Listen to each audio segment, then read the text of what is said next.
Hi friends, welcome to my channel. నా channel ఆదరిస్తున్న మీ అందరికీ నా ధన్యవాదాలు. నా కంటెంట్స్ నచ్చితే లైక్ చేయండి, నలుగురికి షేర్ చేయండి. కొత్తగా ఎవరైనా నా ఛానల్ చూస్తుంటే కనుక సబ్స్క్రైబ్ చేయమని మిమ్మల్ని అందరినీ రిక్వెస్ట్ చేస్తున్నాను. నేను సోషల్ మీడియా చూస్తున్నప్పుడు, ఎస్పెషల్లీ ఇన్ యూట్యూబ్, జాతకాలకు సంబంధించిన కొన్ని యూట్యూబ్ ఛానల్స్ చూశాను. అందులో కామెంట్స్ చూసినప్పుడు నేను చాలా ఆశ్చర్యపోయాను. ఎందుకనంటే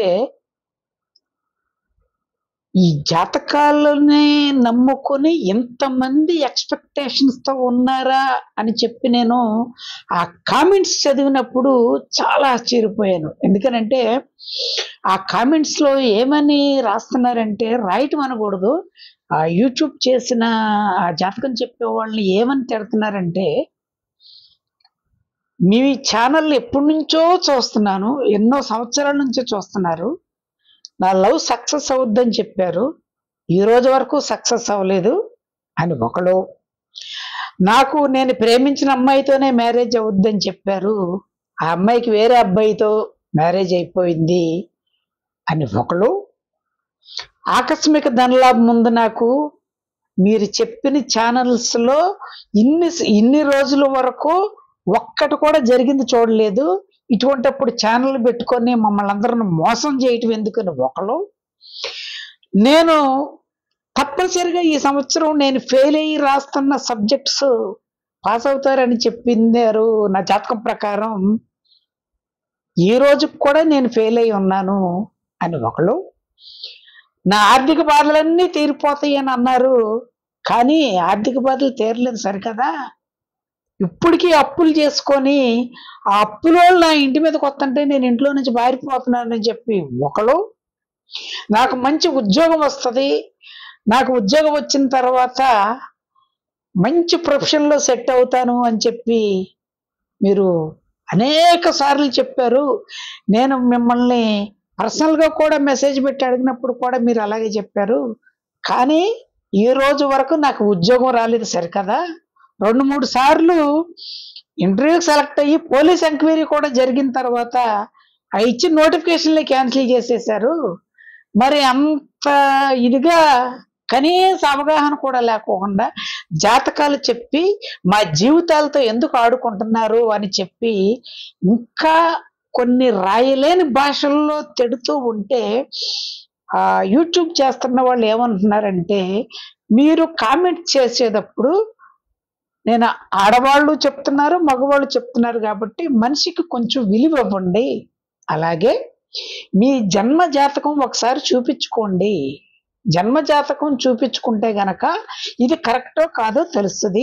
అయినా జాతకాలు మేము చెప్పేవి ఒక 60 to 70% వరకు మాత్రమే జరుగుతాయి, మిగతావన్నీ ఓవరాల్గా ఒక అవగాహనతో చెప్తాం కాబట్టి అందులో మీరు రాసేదో మీరు జన్మ తేదీ ఎప్పుడు పుట్టారో ఏ సమయం పుట్టారో అవన్నీ మాకు తెలియదు కాబట్టి మీరు కరెక్ట్గా పర్సనల్గా వచ్చి కలిస్తే కానీ మేము చెప్పగలమని చెప్పి వాళ్ళు ఎక్స్ప్లెనేషన్ ఇస్తున్నారు. అయినా సరే కేవలం జాతకాల మీదే ఆధారపడి లైఫ్ని లీడ్ చేస్తూ ఉన్న వాళ్ళని రోజు రోజుకి నేను చాలా చూస్తున్నాను. అవన్నీ చెప్పాలంటే అదొక పెద్ద టాపిక్ అయిపోద్ది. ఎస్పెషల్లీ ఇక్కడ జాతకాలు చెప్పేవాళ్ళు వాళ్ళ యొక్క వృత్తి, అది తాతల కాలం నుంచి వచ్చిన వృత్తిని వాళ్ళ దగ్గరే నేర్చుకొని అది కొనసాగించే వాళ్ళు కొందరైతే, అఫీషియల్గా గవర్నమెంట్ బిఏ బీకామ్ బిఎస్సి ఎలాగో బిఏ ఆస్ట్రాలజీ అని, ఎంఏ ఆస్ట్రాలజీ, అందులో పిహెచ్డి కోర్సులు అనేక రకాలు అఫీషియల్గా ఒక సబ్జెక్ట్ కింద పెట్టారు. అవి చదివిన వాళ్ళు కూడా జాతకాలు చెప్తున్నారు. అయితే ఇక్కడ సమస్య ఏంటంటే, జాతకాలు చెప్పిన వాళ్ళు, ఆ డిగ్రీ పొందిన వాళ్ళు, లేకపోతే వాళ్ళు నేర్చుకున్న వాళ్ళందరూ చెప్పినట్లు జరగవు, ఎందుకు జరగవు అని మీ క్వశ్చన్ అని మీ యొక్క క్వశ్చన్. దానికి నేనేం చెప్తున్నానంటే, ఒక ఎగ్జాంపుల్, టీచర్ అవ్వాలంటే కంపల్సరీగా బీఈడి కానీ టీటీసీ కానీ అయితే గనక either BEd or second grade టీచర్గా వాళ్ళు సెలెక్ట్ అవుతారు. అనేక మంది టీచర్స్ ఉన్నారు. ప్రతి సంవత్సరం అనేక మంది లక్షల మంది పిల్లలకి అనేక మంది లక్షల మంది టీచర్స్ టీచింగ్ చేస్తున్నారు. At the end of the year exams జరిగినప్పుడు మరి టీచర్ బిఈడి టీటీసీ చేసి చెప్తున్న వాళ్ళు కాబట్టి మరి అందరూ పాస్ అయిపోవాలి కదా, ఎందుకని ఫెయిల్ అవుతున్నారు? ఒక్కసారి ఆలోచించారా? అంటే ప్రతి టీచరు బిఈడి అయిన వాళ్ళు కానీ టీటీసీ అయిన వాళ్ళు కానీ వాళ్ళు నేర్చుకున్న తర్వాత తప్పనిసరిగా పిల్లలు పాస్ అవ్వాలనే ఉద్దేశం మీద ఎవరి స్టైల్లో వాళ్ళు నేర్చుకున్న సబ్జెక్టుని పిల్లలకు అర్థమయ్యే రూపంలో చెప్తారు. అది విని బుద్ధిగా చదువుకున్నవాడైతే పాస్ అవుతాడు, లేకపోతే ఫెయిల్ అవుతాడు. ఇక్కడ జాతకాలు కూడా అంతే, ఒక అవగాహనతో చెప్తారు. ఆ అవగాహన ఏంటనేదంటే నాకు తెలిసి 12 రాసులు కానీ 12 లగ్నాలు కానీ ఉన్నాయి, మేషరాశి నుంచి మీనరాశి వరకు. అవి రోజుకి 2 గంటల చొప్పున స్థానభ్రంశం చెందుతూ రోజుకి 24 గంటలు కాబట్టి 12 × 2 24 గంటలు, 2 గంటల చొప్పున 24 గంటలు తిరుగుతూ ఉంటాయి. మనిషి అయి పుట్టినవాడు 24 గంటలు ఏదో ఒక టైంలో పుడతాడు కాబట్టి ఆ పుట్టిన అతను ఏ టైంలో పుట్టాడు ఏంటి అని తెలుసుకున్న తర్వాత కానీ అతను రాశి నిర్ణయించబడుతుంది. ఇక్కడ big mistake or big question ఏంటంటే మనకి పుట్టిన బిడ్డ ఏ సమయంలో పుట్టాడని నీకు నిర్ధారణ చేసుకుంటున్నావు. నువ్వు డెలివరీ చేసిన నర్సు డెలివరీ అయినమ్మటే పాపను కానీ బాబును కానీ అక్కడ వదిలేసి పరిగెత్తుకుంటా వచ్చి టైం నోట్ చేసుకొని ఏమండి ఇదిగో మీ అబ్బాయి ఇన్ని గంటల ఇన్ని నిమిషాల ఇన్ని సెకండ్లకు పుట్టాడని మీకు ఎవరైనా చెప్తున్నారా? లేదు. మీరే ఆవిడని అడిగారు, ఏమండి మేము జాతకం చూపించుకోవాలి, కొంచెం రిక్వెస్ట్ చేసి టైమింగ్ మాకు చెప్పండి అని అంటే ఆవిడ మర్చిపోయి ఉండొచ్చు. మళ్ళీ మీరు బయటకు వెళ్తే అడుగుతారని చెప్పి ఒక్క నిమిషం లేటు చెప్పినా సరే రాశి మారిపోద్ది. జాతకాల ప్రకారం రాశి మారిపోద్ది. అలా చెప్పుండొచ్చు. లేదు, అక్కడ డెలివరీ చేసిన వాళ్ళ యొక్క టైమింగ్ వేరే అవ్వచ్చు, మీ టైమింగ్ వేరే అవ్వచ్చు. అసలు 24 గంటలు నడిచే కాలమానం కూడా వేరవ్వచ్చు. దాని ప్రకారం కూడా రాశి మారిపోద్ది. ఇవి కాకోకుండా సిజేరియన్ చేసినప్పుడు ఆ పుట్టిన బిడ్డ కానీ ఆ పుట్టిన బిడ్డ యొక్క టైం ఎలా నిర్ణయిస్తారు? పొట్ట కోసిన తర్వాత లోపల బిడ్డను చూసిన తర్వాత సమయం లెక్కిస్తారా? లేకపోతే ఆ బిడ్డను బయటికి తీసుకురాకుండా లోపలే ఉంచేసి పరిగెత్తుకుంటా టైం నోట్ చేసుకుని మీకు చెప్తున్నారా? అది బిడ్డను బయటికి తీసిన తర్వాత స్నానం చేయించిన తర్వాత పుట్టాడని చెప్తున్నారా? లేకపోతే కళ్ళు తెరిచిన తర్వాత చెప్తున్నారా? ఇవన్నీ అనేకమైన క్లారిఫికేషన్స్ రావాలని ఉంది నీ రాశి తెలియాలనంటే. ఫస్ట్ ఆఫ్ ఆల్ జాతకాలు చూసే వాళ్ళందరూ అది తెలుసుకోవాలి. అది తెలుసుకోకుండా ఈ రోజుల్లో మీ పేరులో మొదటి అక్షరం పెట్టి చెప్తున్నారు, పుట్టిన తేదీ పెట్టి చెప్తున్నారు, ఆ పుట్టిన తేదీ కలిపితే వచ్చే సంఖ్య బట్టి జ్యోతిష్కం చెప్తున్నారు, పుట్టిన నెల బట్టి చెప్తున్నారు. కానీ అల్టిమేట్ గా ఎక్కువగా చెప్పేది ఏంటంటే రాశులు. ఆ రాశుల ప్రకారమే చెప్తున్నారు. ఇక్కడ నీకు ఇందాక ఒక కామెంట్లు తిట్టినట్టు ఆకస్మిక ధనలాభం ఉంది, నాకు రాలేదు అని చెప్తున్నావు. ఆకస్మిక ధనలాభం అనేది నీకు ఎప్పుడు వస్తుందంటే నువ్వు ఎవరికైనా డబ్బులు ఇచ్చి వాళ్ళకి అప్పు ఇచ్చి కొన్ని సంవత్సరాలు వాళ్ళ చుట్టూ తిరిగి నువ్వు ఇచ్చిన తర్వాత వాళ్ళు ఇవ్వకుండా వాళ్ళ చుట్టూ తిప్పుకున్న తర్వాత ఇంకా వీడి దగ్గర నుంచి మనకు డబ్బులు రావురా అని నువ్వు డిసైడ్ అయిన తర్వాత వాళ్ళకి డబ్బులు ఏదో ఒక రూపంలో వచ్చినప్పుడు వాళ్ళు రియలైజ్ అయ్యి నీకు డబ్బులు వస్తే ఆకస్మికంగా వచ్చినట్టు. లేదు, నువ్వు రోడ్డు మీద ఎక్కడికన్నా వెళ్తుంటే మంచి ఒక డబ్బు సంచి కానీ లేకపోతే నగలు కానీ ఎక్కడ నువ్వు దొరికితే నీకు ఆకస్మిక ధనలాభం రావచ్చు. ఈ రోజుల్లో డబ్బులు పాడేసుకునే వాళ్ళు నగలు పాడేసుకునే వాళ్ళు అంత తక్కువగా ఏమీ లేరు, లాక్కుంటేనే పోగొట్టుకుంటున్నారు. అండ్ ఫైనల్ గా ఇవేమీ రాకుండా ఆకస్మిక ధనలాభం రావాలంటే నువ్వు దొంగతనం అన్నా చేయాలి.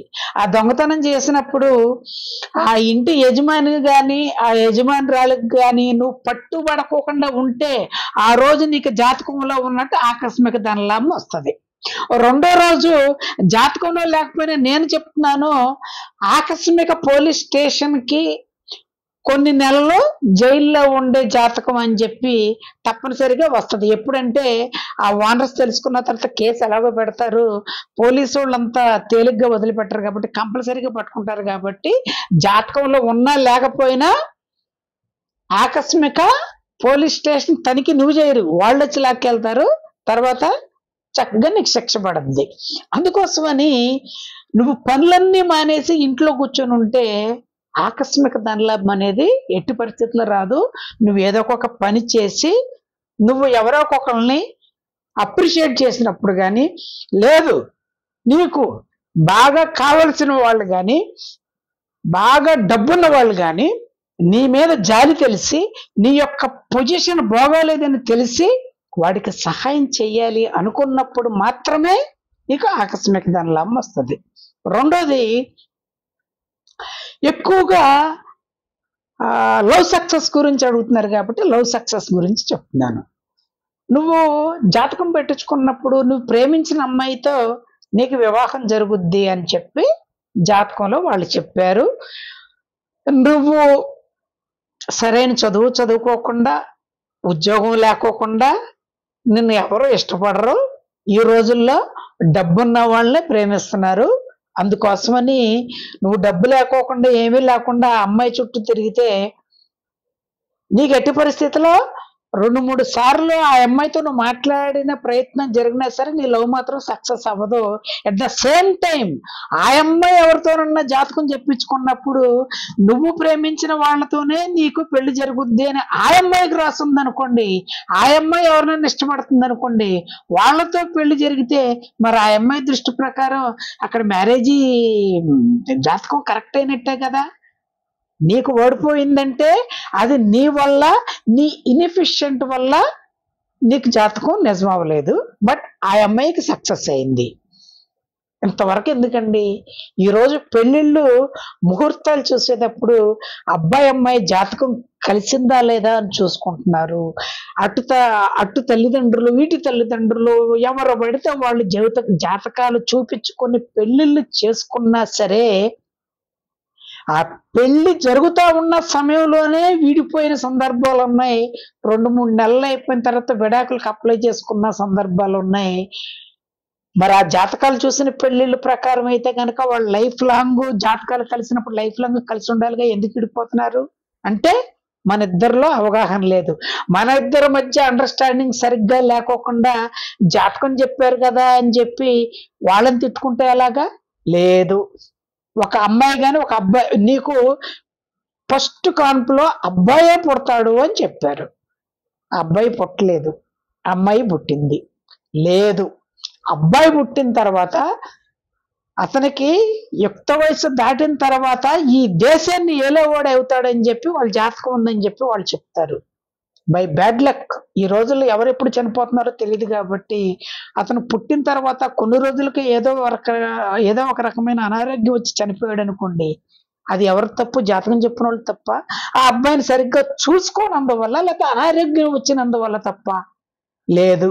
అబ్బాయి పుడతానంటే అమ్మాయి పుట్టింది, అది జాతకం చెప్పిన వాళ్ళు తప్ప, లేకపోతే భార్య భర్తల్లో ఉన్న తప్ప? ఇవన్నీ క్లారిఫికేషన్ లేకోకుండా ఇంకొకరు నాకు ఉద్యోగం రాలేదు, ఎగ్జామినేషన్ పాస్ అవ్వలేదు అని చెప్తున్నారు.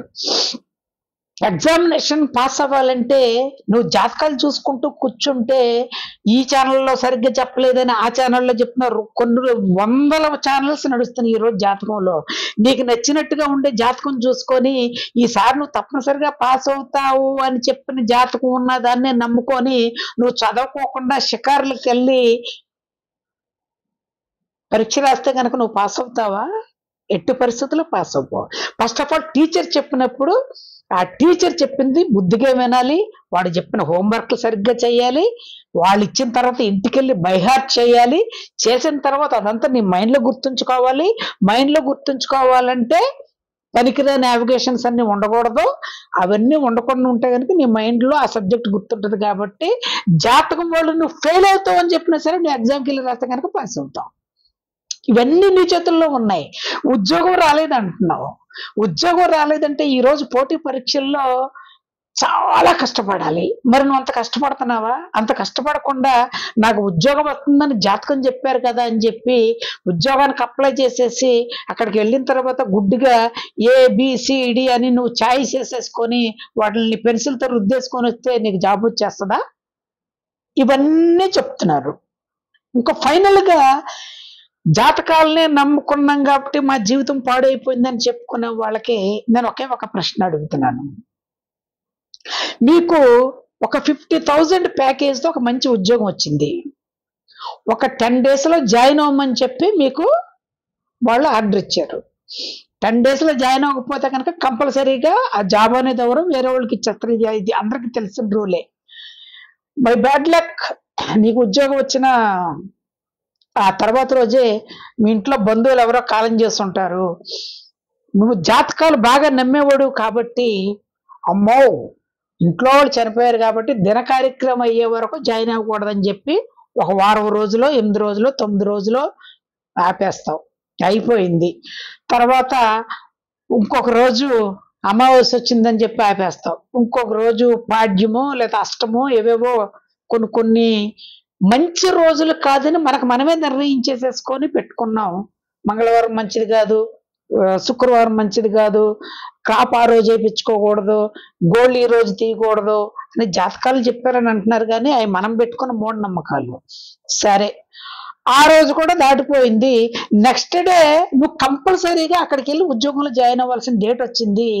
అప్పుడు మీకు జాతకాలని బాగా ఇష్టంగా చెప్పే ఒక గురువు గారి దగ్గరికి వెళ్ళి, గురువు గారు మరి నాకు ఫైనల్ గా రేపే నేను వెళ్ళి ఆ ఉద్యోగంలో జాయిన్ అవ్వాలి, కరెక్ట్ గా ఏ టైంకి వెళ్ళి జాయిన్ అవ్వమంటారని చెప్పినప్పుడు, బాబు రేపు నువ్వు ఇల్లు కలిగితే కనుక నీకు వాహన ప్రమాదం ఉంది, అందువల్ల ఎట్టి పరిస్థితిలో ఇల్లు కదలకూడదని చెప్తే, నువ్వు జాయిన్ అవ్వాల్సిన ఉద్యోగానికి రిపోర్ట్ చేయవలసిన ప్లేస్కి వెళ్ళాలంటే 5 hours జర్నీ చేసి వెళ్ళాలి. నువ్వు ఎట్టి పరిస్థితిలో నీ ఓన్ వెహికల్ అన్నా వేసుకొని వెళ్ళాలి, బస్సులోనన్నా వెళ్ళాలి, ట్రైన్లోనన్నా వెళ్ళాలి. నడిచి వెళ్ళటం అనేది ఇంపాసిబుల్. ఎందుకంటే టైం సరిపోదు. నువ్వు వెళ్ళేటప్పటికి సాయంత్రం 8 అయిపోయింది అనుకో, 8 వరకు వాళ్ళు ఉండరు కదా. 5 అంటే 5 వరకు లేదా 6 వరకు ఉంటుంది. అప్పుడు నువ్వేం చేస్తావు?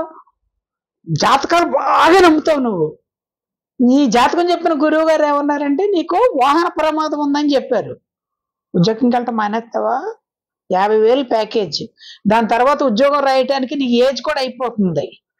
50,000 ఇచ్చే ఉద్యోగానికి వెళ్తావా, లేకపోతే మా గురువు గారు చెప్పారు కదా అని చెప్పేసి ఇంట్లో కూర్చుంటావా? ఎవ్వరూ ఎట్టి పరిస్థితుల్లో ఉండరు. మరి దీన్ని ఎందుకని జాతకం చెప్పిన వాళ్ళని ఓవర్లుక్ చేసి వెళ్తున్నావు? అంటే నీకు మంచి జరిగితే జాతకం నిజం, నీకు చెడు జరిగితే జాతకం అబద్ధం. ఇవన్నీ కాదు ఫ్రెండ్స్. మీరు మిమ్మల్ని నమ్ముకొని జాతకాలని చెప్పినప్పుడు, నీకు మంచి జరుగుద్ది అని చెప్పినప్పుడు నువ్వు ప్రయత్నం చెయ్యాలి. అది ఒక బూస్ట్ లాగా తీసుకొని నువ్వు ప్రయత్నం చేయటానికి, ఓహో నాకు ఉద్యోగం వచ్చే అవకాశం ఉందని చెప్తున్నారు కాబట్టి నేను కష్టపడి 24 గంటలు అదే పని మీద ఉండాలి అని నువ్వు ప్రయత్నం చేస్తే నీకు ఉద్యోగం వస్తుంది. నువ్వు ప్రేమించిన అమ్మాయితో నీకు పెళ్ళి అవ్వద్ది అనుకుంటే నువ్వు నచ్చాలి, నీ అనుకున్న ప్రొఫెషన్ నచ్చాలి, నీ అనుకున్న డబ్బు నచ్చాలి, ఫైనల్ గా నీ వ్యక్తిత్వం నచ్చాలి. పెళ్లి చేసుకున్న తర్వాత 2వ రోజే వదిలేస్తామంటే జాతకం కాదు కదా. ఆ దేవుడు వచ్చి చెప్పినా సరే ఎవరు పెళ్లి చేసుకోరు మనల్ని. అందుకోసమనే జాతకాలు అనేవి స్పీడ్ బ్రేకర్ లాంటివని చెప్పి మన గరికపాటి గారు ఒక సందర్భంలో చెప్పడం నేను విన్నాను. అవి స్పీడ్ బ్రేకర్లు అవ్వచ్చు, ఏ బ్రేకర్స్ అని అవ్వచ్చు.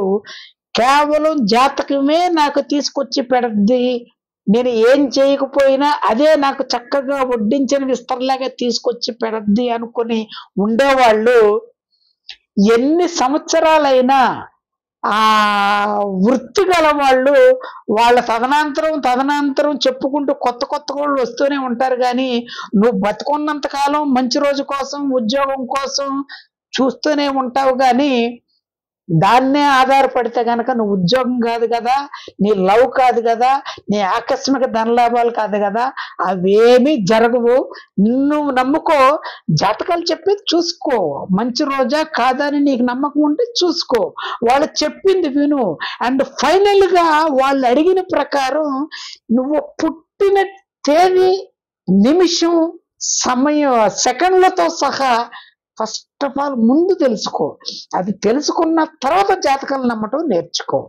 అంతేగాని నువ్వు టైం తప్పు అయ్యి ఉండి నీ రాశి మారిపోయితే, లేదు నీ టైం నోట్ చేయకోకుండా నువ్వు అక్షరం ప్రకారం నీ జాతకం నీదేనా నువ్వు ఊహించేసుకొని, ఈ అక్షరం ఇదే నా అక్షరం అంటే ఈ మీనరాశి కదా, ఈ అక్షరం అంటే కుంభరాశి కదా అని చెప్పి నీకు నువ్వే నిర్ణయించేసుకుంటే ఇంకా జ్యోతిష్కం వాళ్ళు ఎందుకు?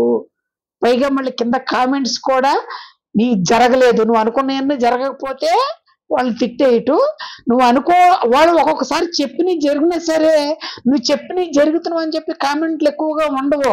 నేను ప్రయత్నం చేశాను కాబట్టి వచ్చినాయి అని చెప్తారు. మీ అందరికి అనుమానం రావచ్చు, ఏంటి ఈ రాజు ఈయన జాతకాల గురించి ఎంత ఆవేశంగా చెప్తున్నాడు ఏంటని మీకు అనుకోవచ్చు. నాకు కూడా ఇంటర్మీడియట్లో నేను రోడ్డు మీద బండి మీద వెళ్తుంటే ఒక ఆయన జాతకం చెప్పాడు. అయ్యగారు మహర్దశ మొహం మీద కళకళలాడుతుంది, అయితే నెత్తి మీద ఏదో దేవత ఉండటం వల్ల నేను భారీ వాహనాల్లో తిరగవలసిన వాడిని చిన్న చిన్న వాహనాల మీద తిరుగుతున్నారని చెప్తే, చాలే బాబు నీకు టీకి డబ్బులు కావాలి కదా అని టీకి డబ్బులు ఇచ్చాను. ఆశ్చర్యంగా వాళ్ళు చెప్పిన జాతకం నిజమైంది.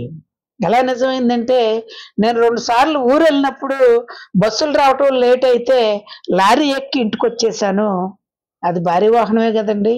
సెకండ్ టైము ఒక ఉద్యోగ నిమిత్తం డైలీ సర్వీస్ ట్రైన్లో చేశాను, అది కూడా భారీ వాహనమే కదండి.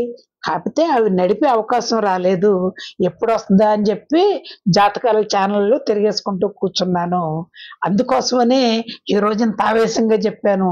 ఇన్ని చెప్పినా సరే ఆ లారీ నడపలేనని నాకు తెలుసు, ట్రైన్ నడపలేడని నాకు తెలుసు. కాబట్టి మిమ్మల్ని నమ్ముకోండి. ఫైనల్గా జరిగితే మంచిది, జరగకపోతే మన మంచికే అనుకోండి. దేని మీద ఎక్స్పెక్టేషన్ పెట్టుకోమాకండి, ఎవరి మీద ఎక్స్పెక్టేషన్ పెట్టుకోమాకండి. నీ మీద నువ్వు ఎక్స్పెక్టేషన్ పెట్టుకో, you will be a king. Thank you.